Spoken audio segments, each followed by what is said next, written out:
Welcome to Wakatopia. Let's take a look at the structure of the city, starting with the outside.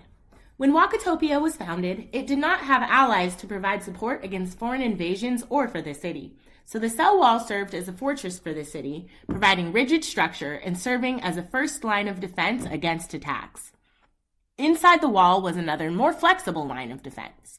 As the city gained allies, the structure of this became more complex, allowing more fluidity for people and resources to come and go.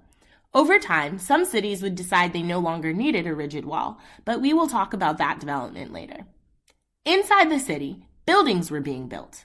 The first buildings were made of 3 basic materials that could be rearranged. This allowed for the city to create a basic infrastructure that could be improved with technological advancements. Before the city began working with its allies and neighbors, it had to be fully sustainable. The city had a vast supply of plutonium, which it used as its main resource for most operations throughout the city. The plutonium was harvested in its crude form in the chloroplasts, which was then transported to the mitochondria for refining.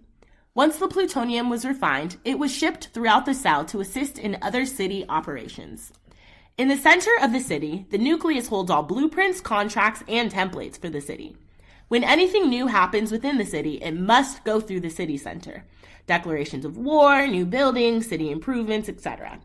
When a project is approved, the endoplasmic reticulum monitors the progress, ensuring all resources are readily available for projects to be completed.